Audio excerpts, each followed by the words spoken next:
সবাইকে অনেক অনেক ধন্যবাদ। এবারে পুষ্পস্তবক এবং ঋষা পরিয়ে সম্মানিত অতিথিবর্গকে আমরা বরণ করে নেব।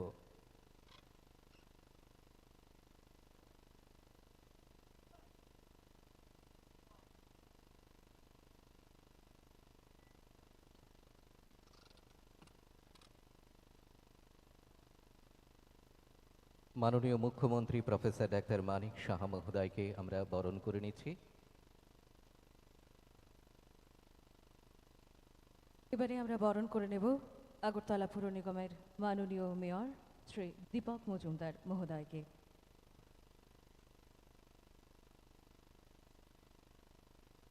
আমরা বরণ করে নিচ্ছি মাননীয় মেয়র শ্রী দীপক মজুমদার মহোদয়কে। এবারে বরণ করে নেব তথ্য ও সংস্কৃতি দপ্তরের মাননীয় সচিব ডক্টর পি.কে. চক্রবর্তী মহোদয়কে।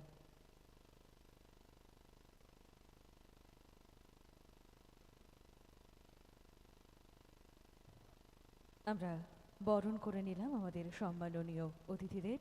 এবারে প্রদীপ প্রজ্বলন, মঙ্গল প্রদীপ প্রজ্বলনের মধ্য দিয়ে আমাদের অনুষ্ঠানের শুভ সূচনা করতে অনুরোধ করছি মঞ্চে উপবিষ্ট আমাদের সম্মাননীয় অতিথিদের।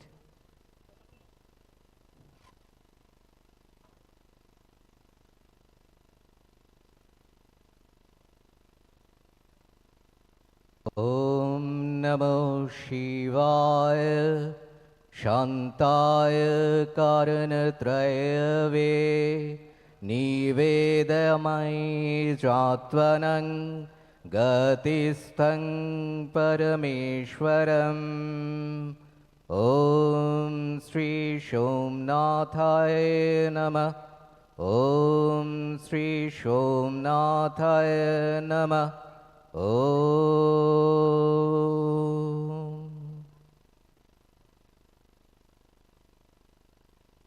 মঙ্গল প্রদীপ প্রজ্বলনের মধ্য দিয়ে আমাদের আজকের অনুষ্ঠানের শুভ সূচনা করলেন আমাদের প্রধান অতিথি সহ সম্মাননীয় অতিথিরা।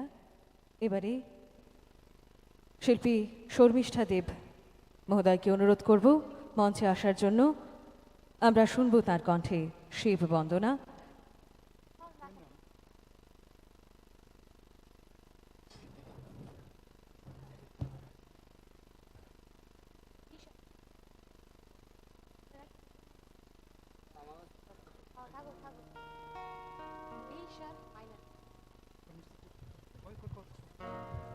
মঞ্চে শিল্পী শর্মিষ্ঠা দেব, যন্ত্রানোর সঙ্গে রয়েছে পার্শী ঘোষ, তমাল দাস, বিশ্বজিৎ নন্দী এবং শিল্পী সৌমেন কান্তি ঘোষ।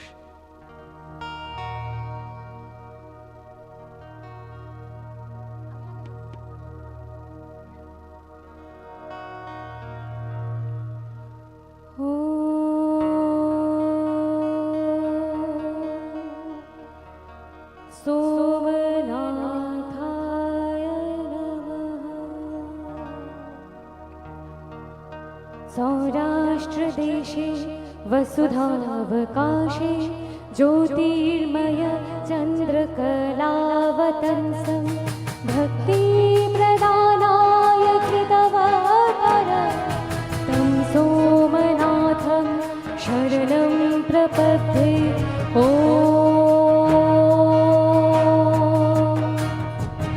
शिवं दयालु कृपया विशालं पूर्णावतारं जगदेकनाथं वेदात्परं वेदमयं स्वरूपं तं सोमनाथं शरणं प्रपद्ये ॐ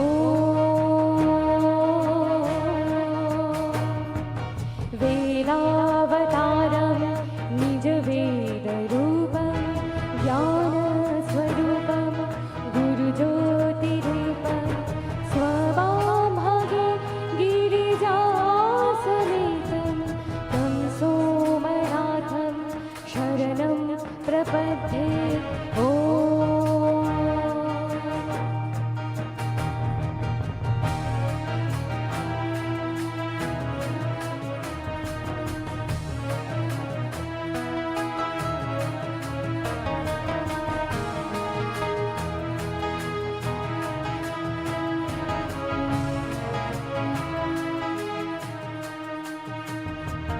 श्रीयन्त्रराजं गुरुयन्त्रराजं शशाङ्कसूर्याग्नि त्रिनेत्रनाथं ब्रह्मादिवि सेवितपादपद्यं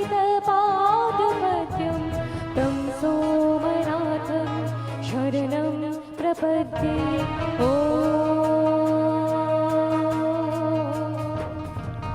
कर्पूरगौरं वृषभध्वजं च प्रभासनाथं गुरुदेवदैवम् इन्द्रादिवीर्सेवितपादपद्यं तं सोमनाथं शरणं प्रपद्ये ॐ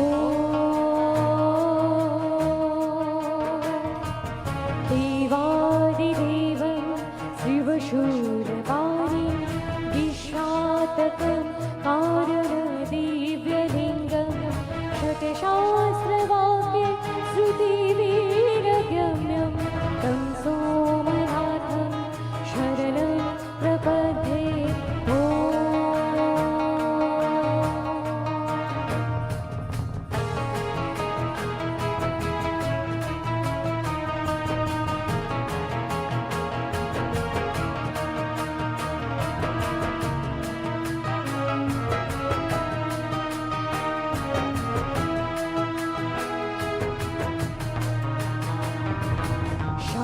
शास्त्रनितान्तं च मनोरमं च कण्ठे विषं शोभितं चन्द्रचूरम् आनन्दमूर्ति करुणाकरस्थानं तं सोमनाथं शरणं प्रपद्ये ॐ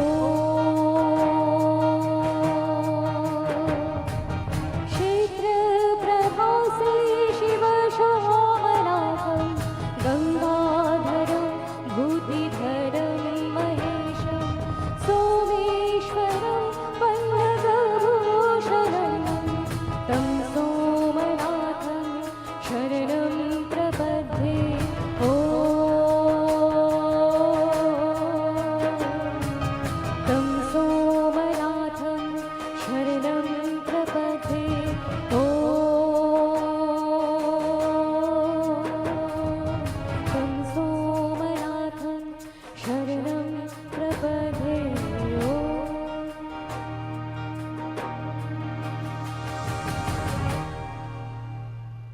ॐ सोमनाथाय नमः।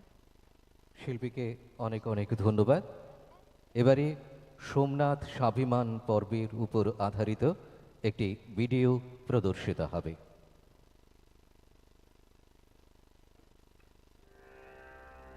শৈব তীর্থের অন্যতম পবিত্র পীঠস্থান সোমনাথ মন্দির হল ভারতের শাশ্বত সংস্কৃতি ও অটুট আস্থার এক চিরন্তন প্রতীক। দ্বাদশ জ্যোতির্লিঙ্গের শীর্ষে স্থান দ্বাদশ জ্যোতির্লিঙ্গ স্তোত্রমের প্রথম শ্লোকেই সোমনাথকে 12টি পবিত্র জ্যোতির্লিঙ্গের শীর্ষে স্থান দেওয়া হয়েছে, যা ভারতের আধ্যাত্মিক ঐতিহ্যে এর অনন্য গুরুত্বকে নির্দেশ করে। গুজরাটের বেরাবলের নিকটবর্তী প্রভাস পাটনে অবস্থিত সোমনাথ মন্দির কেবল একটি ধর্মীয় প্রতিষ্ঠান নয়, এটি ভারতের আধ্যাত্মিক ঐতিহ্য, সাংস্কৃতিক আত্মমর্যাদা, অটুট আস্থা ও গৌরব গাথার চিরন্তন প্রতীক। সোমনাথ মন্দির বহুবার আক্রমণ এবং তার পরবর্তী পুনর্নির্মাণের সাক্ষী হয়ে আছে, যার প্রতিটি পর্যায়ে সেই সময়ের ভক্তি ও শিল্পকলার প্রতিফলন প্রদর্শিত করে। সোমনাথের ইতিহাসের সবচেয়ে অস্থির সময় শুরু হয়েছিল 1026 সালের জানুয়ারি মাসে, যখন গজনীর মাহমুদ এই মন্দিরে আক্রমণ করে। তবুও সোমনাথের ইতিহাস অদম্য সাহস ও বিশ্বাসের দ্বারা সংজ্ঞায়িত। প্রতিবারই দেবী অহল্যাবাই হোলকারের মতো ভক্তদের সম্মিলিত সংকল্পে এই মন্দির পুনর্নির্মিত হয়েছে। 1947 সালের 12 নভেম্বর সর্দার বল্লভভাই প্যাটেল সোমনাথের ধ্বংসাবশেষ পরিদর্শন করেন এবং মন্দিরটি পুনর্নির্মাণের দৃঢ় ইচ্ছা প্রকাশ করেন। তার এই ভাবনার মূলে ছিল এই বিশ্বাস যে ভারতের সাংস্কৃতিক আত্মবিশ্বাস ফিরিয়ে আনার জন্য সোমনাথের পুনরুদ্ধার অপরিহার্য। এই পুনর্নির্মাণ কাজ জনগণের অংশগ্রহণে জাতীয় সংকল্পের মাধ্যমে সম্পন্ন হয়েছিল। বর্তমান মন্দিরটি পুনর্নির্মাণের পর 1951 সালের 11 মে উদ্বোধন করা হয়েছিল। 1026 সালে সোমনাথের ওপর সংঘটিত প্রথম আক্রমণের 1000 বছর এবং সেই সঙ্গে মে 1951 সালে স্বাধীন ভারতে মন্দিরটির পুনর্নির্মাণ ও উদ্বোধনের 75 বছর পূর্ণ হওয়ার এক বিশেষ মুহূর্ত হল 2026 সাল। মাননীয় প্রধানমন্ত্রীর উপস্থিতিতে 2026 সালের 8 থেকে 11 জানুয়ারি পর্যন্ত সোমনাথ স্বাভিমান পর্ব 1000 বছরের অটুট আস্থা আয়োজিত হয়েছিল। পরবর্তীতে জাতীয় বাস্তবায়ন কমিটির সিদ্ধান্তক্রমে 11 জানুয়ারি 2026 থেকে বছরব্যাপী জাতীয় উৎসব হিসেবে সোমনাথ স্বাভিমান পর্ব পালনের পদক্ষেপ নেওয়া হয়। এই উদযাপনের অঙ্গ হিসেবে দেশ জুড়ে বিভিন্ন যাত্রা এবং অনুষ্ঠানের আয়োজন করা হয়েছে। শ্রী সোমনাথ মন্দির প্রাঙ্গণে 8 মে থেকে 11 মে জাতীয় কর্মসূচি অনুষ্ঠিত হচ্ছে। আজ 11 মে 2026 তারিখে সারা দেশের মতো ত্রিপুরাবাসীরাও আধ্যাত্মিক এবং সাংস্কৃতিক ঐতিহ্যকে সঙ্গে নিয়ে এই অনুষ্ঠানে অংশগ্রহণ করছেন। সারা রাজ্য জুড়ে বিভিন্ন কর্মসূচির আয়োজন করা হয়েছে, যেখানে অন্যান্য কার্যক্রমের পাশাপাশি সোমনাথ থেকে সরাসরি অনুষ্ঠানের সম্প্রচারের ব্যবস্থাও করা হয়েছে।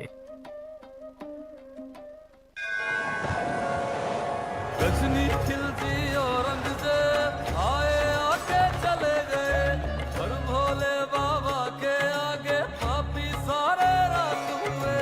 अंत नहीं है जिसका, जिसकी कोई नहीं है शुरुआत। सृष्टि के कण कण में बसता वो है शंभु प्राणनाथ। समय से परे सोमनाथ हर समय खड़ा है भोले साथ। समय से परे सोमनाथ हर समय खड़ा है भोले साथ। शंभो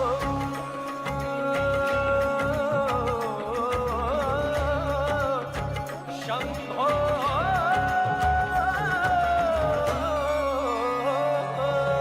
ब्रह्म मुहूर्त से निर्मल तुम, शंखनाद से तुम प्रचंड। चंदन से महकते तुम, भस्म में रमते तुम अखंड। बेल पत्र से कोमल तुम, करुणा में तुम रुद्र अक्ष। तुम रुद्र अक्ष। ज्योति से जगमगते तुम, हम भक्तों का तुम ही लक्ष्य। सरदार कपड़ का फल हो तुम दिव्य भव्य तुम सुप्रभात।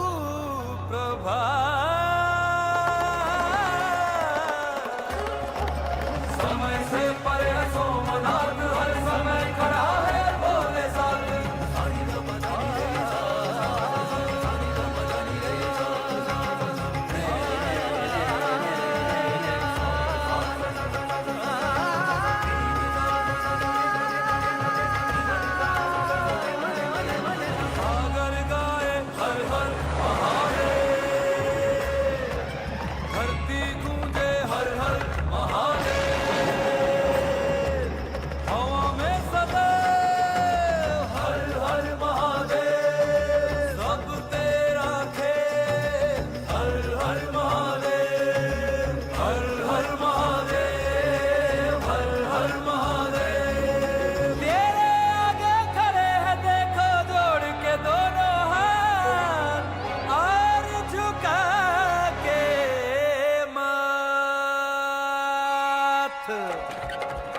এবারে আমি বিনম্রভাবে অনুরোধ জানাবো আমাদের আজকের অনুষ্ঠানের প্রধান অতিথি তথা এই রাজ্যের মাননীয় মুখ্যমন্ত্রী প্রফেসর ডক্টর মানিক সাহা মহোদয়কে আমাদের সকলের উদ্দেশ্যে তার বক্তব্য রাখার জন্যে।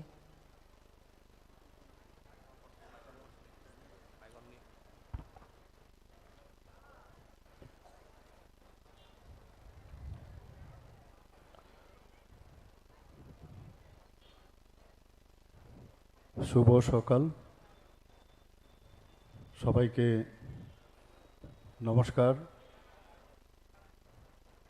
আজকে আমরা সবাই এখানে একত্রিত হয়েছি সোমনাথ স্বয়মান যে পর্ব ঋষিব বাড়িতে, সেই উপলক্ষে আমাদের মাঝে উপস্থিত আছেন আগরতলা মিউনিসিপ্যাল কর্পোরেশনের মাননীয় মেয়র তথা বিধায়ক শ্রী দীপক মজুমদার মহোদয়।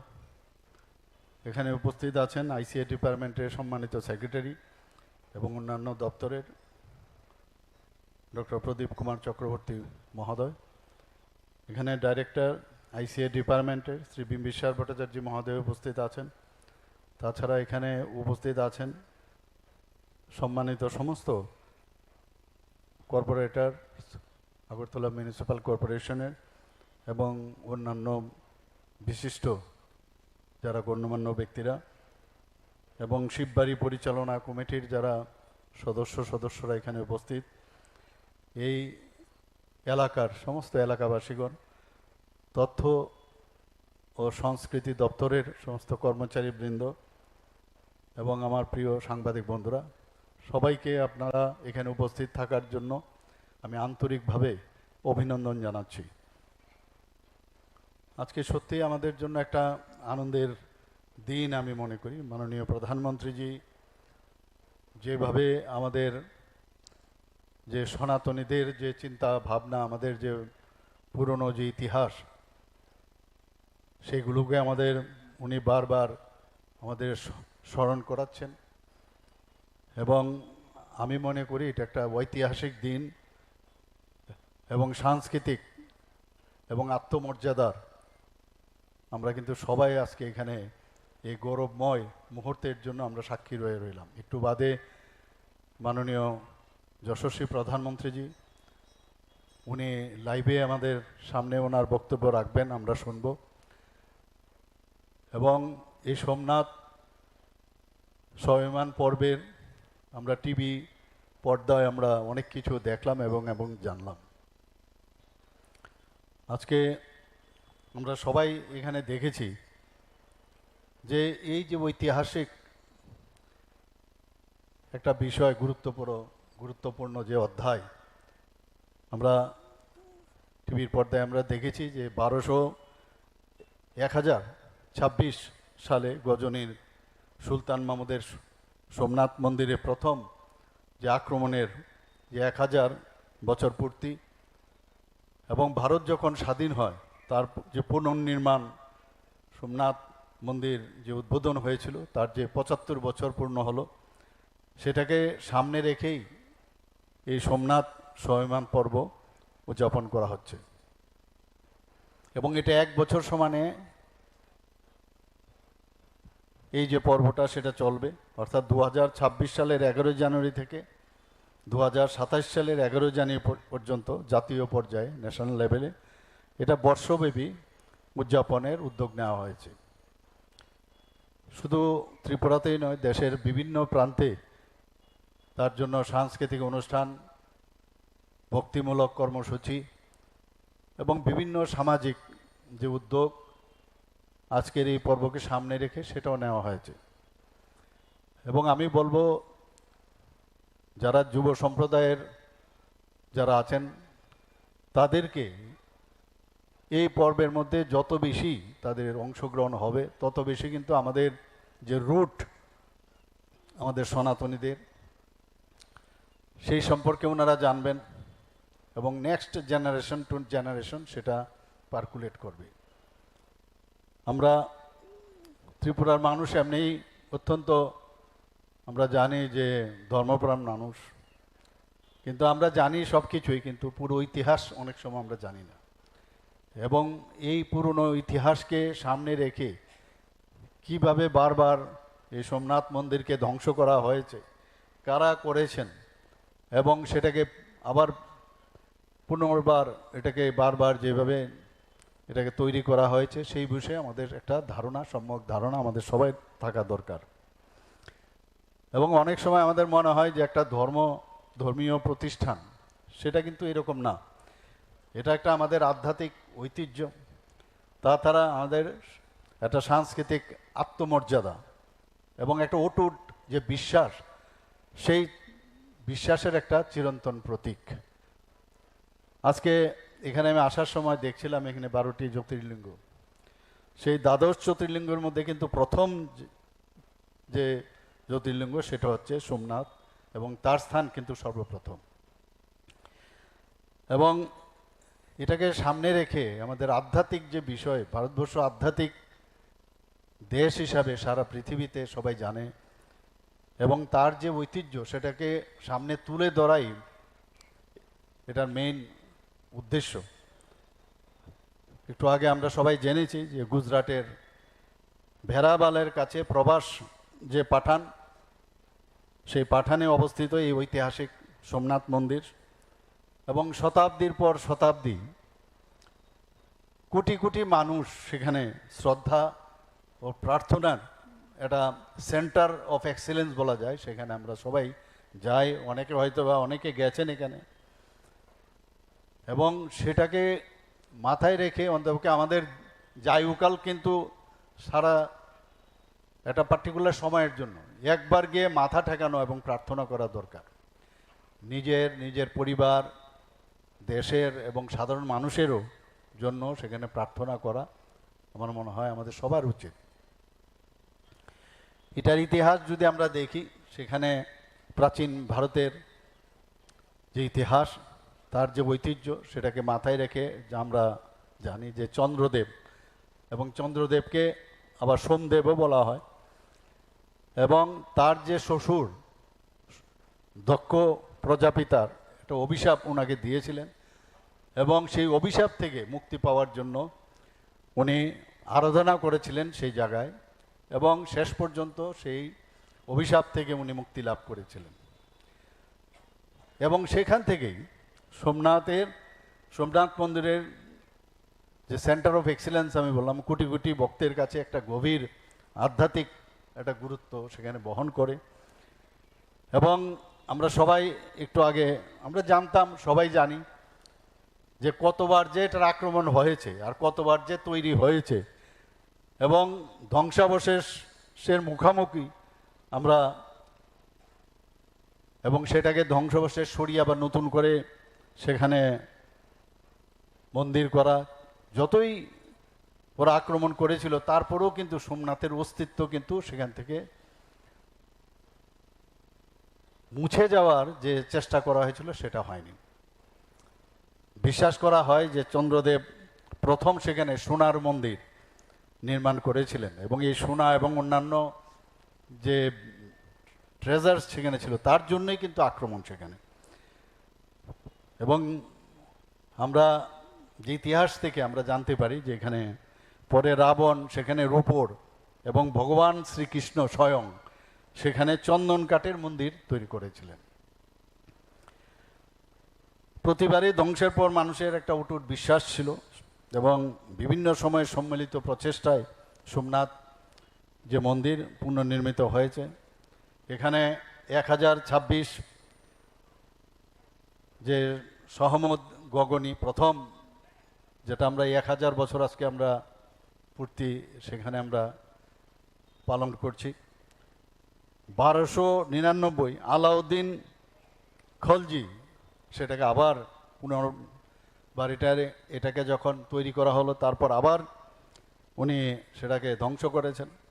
1395 জাফর খান সেটাও ধ্বংস করেন। 1906 মুঘলের যিনি সম্রাট তখন ঔরঙ্গজেব, উনিও সেটাকে ধ্বংস করেছেন। ভাবুন কতবার পুনর্নির্মাণ হয়েছে আর কতবার সেটাকে তৈরি করা হয়েছে।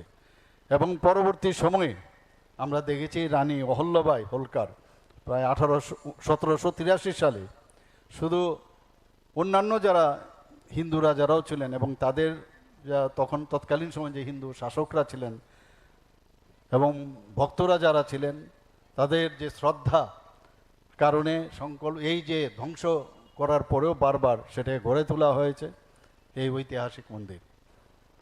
এখানে এই যে বারবার সেটাকে ধ্বংস করা হয়েছে এবং পুনর্নির্মাণ হয়েছে, এটাকে এর জন্য বলা হয় চিরন্তন পীঠ হিসাবেও এটাকে আখ্যায়িত করা হয়।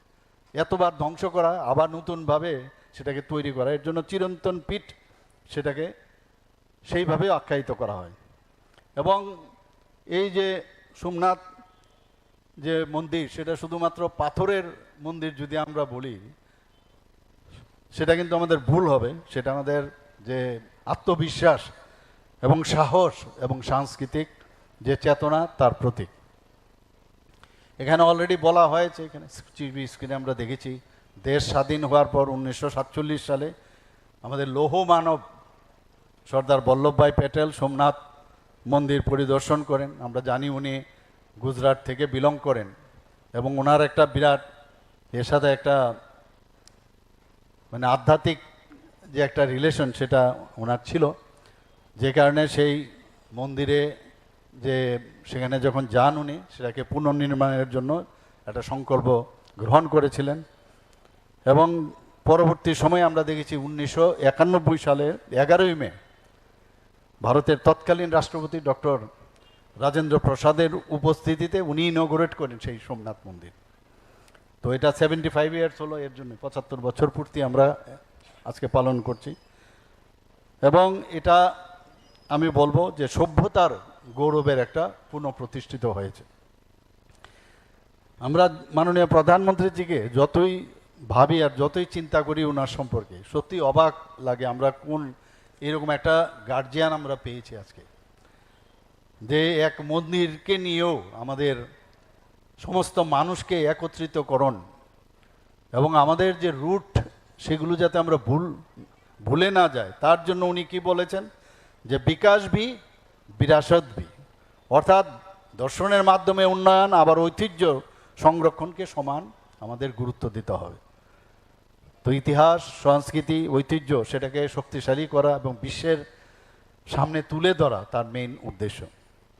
আমাদের প্রাচীন মন্দির, ভাষা, শিল্প, সাহিত্য, ঐতিহ্য এবং তার যে সংরক্ষণ বিভিন্নভাবে উনার মার্গদর্শনে আজকে কিন্তু সেটা আমরা দেখতে পাচ্ছি সারা ভারতবর্ষে।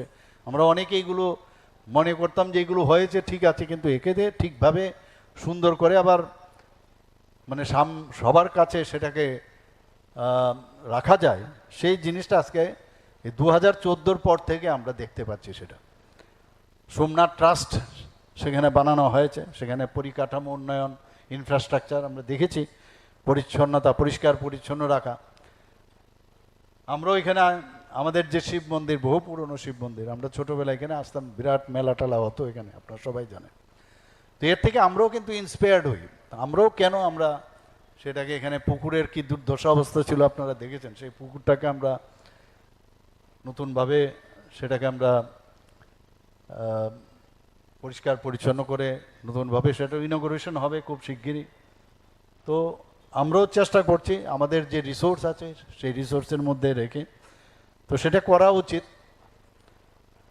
এবং আমরা যদি যে বলি যে এই যে সোমনাথের যে স্ব-অভিমান শব্দটা লাগিয়েছে, এখানে স্ব-অভিমান শব্দের মধ্যে কিন্তু একটা আমাদের যে দেশের প্রতি যে গভীর একটা জাতীয় চেতনা সেটা কিন্তু লুক্কায়িত রয়েছে। এবং এখানে স্ব-অভিমানের অর্থই না যে এটা একটা অহংকার, যদি আমরা বলি যে আমি স্ব-অভিমান, আমি অহংকার, ইগো আমার সাংঘাতিক, এরকম না। নিজের ইতিহাসকে সম্মান করা এবং ঐতিহ্যেরকে নিয়ে আমাদের গর্ববোধ করা এবং এই যে সাংস্কৃতিক বিরাসত সেটাকে, সেই পরিচয়কে মর্যাদা দেওয়া।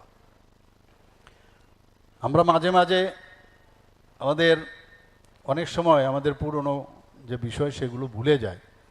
এতে এই স্মরণ করার মাধ্যমে শুধু স্মরণ করিয়ে দেয় এরকমটা না, এতে করে আমরা যে জাতি তার নিজের ইতিহাস আমরা আমাদের ভবিষ্যতের যে, যদি আমরা ভুলে যাই তাহলে আমাদের ভবিষ্যতের পথও কিন্তু আমরা হারিয়ে ফেলি। এর জন্য এই স্মরণ করার মাধ্যমে, আত্মমর্যাদার মাধ্যমে, স্বাভিমানের মাধ্যমে আমাদের ভবিষ্যতের পথ, দ্য রোডওয়ে, সেটাও কিন্তু আমরা তৈরি করতে পারি। তাই আমাদের ইতিহাসকে জানতে হবে, বুঝতে হবে এবং আগামী প্রজন্মের কাছে সেটা সঠিকভাবে পৌঁছে দেওয়া উচিত। প্রযুক্তি আছে, নতুন নতুন প্রযুক্তি আসবে, কিন্তু প্রযুক্তি থাকবে কারণ বিশ্বের সাথে আমাদের তার কম্পিটিশন করতে হবে, কিন্তু নিজের যে শিকড় সেটাকেও যেন কোনো অবস্থায় আমরা ভুলে না যাই। নিজের সভ্যতা, সংস্কৃতি, ভাষা, ঐতিহ্যের প্রতি গর্ববোধ করা এবং এই যে আত্মবিশ্বাস, তার থেকে আমাদের আত্মবিশ্বাস থেকে আত্মপরিচয়। আমি কোথার থেকে এসেছি, আমি কেন এসেছি, আমার কি কাজ। I am mean for others, not for myself. মানুষের জন্য আমি জন্মগ্রহণ করেছি। এই যে বিষয় তখনই আসবে যখন আমাদের এই পুরনো ইতিহাস আমরা যদি জানি, এবং বিশেষ করে আজকের দিনটে যাদের জন্য, এই যে রাষ্ট্রনায়করা যাদের জন্য এটা পুনর্নির্মাণ হয়েছে, তাদেরকে কিন্তু আজকে স্মরণ করার দিন। কিভাবে এটাকে, এই সোমনাথ মন্দিরকে ওনারা পুনঃপ্রতিষ্ঠিত করেছিলেন। যারা স্বাধীনতার পর সোমনাথ মন্দির যে পুনর্নির্মাণের যে স্বপ্ন দেখেছিলেন, সেটা কিন্তু বাস্তবে সেটা হয়েছে। এবং এতে করে আমাদের মধ্যে উই আর অল ইউনাইটেড, ঐক্যেরও কিন্তু একটা স্থান আমরা দেখতে পারি। আজকে সবাই আমরা একসাথে হয়েছি। আমাদের ত্রিপুরাতে শুধু আজকে স্টেট লেভেলে না, অন্যান্য সমস্ত জায়গায় এটার ব্যবস্থা হয়েছে। যারা জনপ্রতিনিধিরা আছেন, অফিসাররা আছেন, সবাই কিন্তু, এবং ওখানকার যারা সাধারণ মানুষ আছে তারাও কিন্তু আজকের দিনে সেখানে তার এই যে পালন করছেন সেখানে। আজকে আমরা জানি যে বিশ্ব, the world is changing like anything, কিন্তু আমাদের সামনে একটা চ্যালেঞ্জ কিন্তু, যে আধুনিক বিষয় ঠিক আছে, আধুনিকতার সঙ্গে তো আমাদের চলতেই হবে, একপার চলতে হবে, ইভেন মোর, কিন্তু ঐতিহ্যকে কোনো অবস্থায় যেন আমরা ভুলে না যাই। এবং এতে করে দীর্ঘস্থায়ী যে একটা উন্নতি, সেটা কিন্তু শিখরের সাথে যদি আমরা যুক্ত থাকতে পারি, কারণ স্টার্টিং পয়েন্ট হচ্ছে ইওর শিকড়, সেখান থেকে যদি আমরা, তাহলে আমি আগামীর দিনে সামনের দিকে আমরা এগোতে পারব। তো আজকের এই পবিত্র অনুষ্ঠান, আসুন আমরা সবাই একসাথে মিলে আমরা সংকল্প করি যে আমরা আমাদের ইতিহাসকে সম্মান করব, আমাদের সংস্কৃতির যে ঐতিহ্য সেটাকে আমরা রক্ষা করব, এবং তাতে করে আমাদের জাতীয় ঐক্য এবং আমাদের যে আত্মমর্যাদা সেটাকে আরও বেশি স্ট্রেংথেনিং আমরা করব, এবং নতুন ভারত আমরা তৈরি করব। মাননীয় প্রধানমন্ত্রীজি বলে দিয়েছেন অলরেডি, যে আমাদের টাইমলাইন দিয়েছেন 2047-এ আমরা বিকশিত ভারত করতে যাচ্ছি, এবং সেটা সম্ভব হবে যখন সব দিকে সর্বাঙ্গীন উন্নয়ন, পুরনোকে মনে রাখা, তাকে সম্মান করা, আবার আধুনিকতার যে ছোঁয়া সেটাকেও সামনে রেখে আমরা সর্বাঙ্গীন যখন উন্নয়ন হবে, তবেই আমাদের ভারত এক ভারত শ্রেষ্ঠ ভারত হবে। এবং তার জন্য আমাদের সোমনাথের যে অমর জ্যোতি, আগামী প্রজন্মকে চিরকাল সাহস, চেতনা ও স্বাভিমানের পথ দেখাক, এই প্রার্থনা আমি করি। এবং আজকে এখানে যারা আয়োজক যারা আছেন, আইসিএ ডিপার্টমেন্টকে আমি ধন্যবাদ দেব। এই ধরনের যে একটা আয়োজন ওনারা করেছেন, সুন্দরভাবে করেছেন। কলস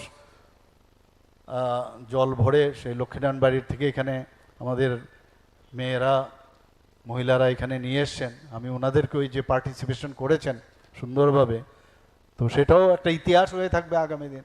এবং সেটাকে দেখে এই যে 2027 পর্যন্ত সেটা চলবে, এই ধরনের আয়োজন হবে, সাংস্কৃতিক অনুষ্ঠানও হবে। আমার কাছে যা খবর আছে, সবাইকে আমি এখানে উপস্থিত থাকার জন্য অভিনন্দন ও ধন্যবাদ জানিয়ে আমার কথা বলা শেষ করছি।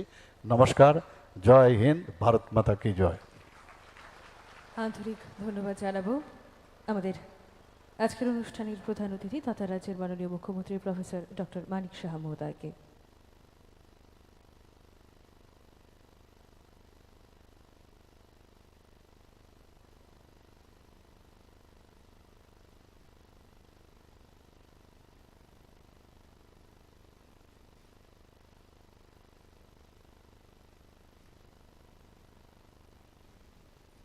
আমরা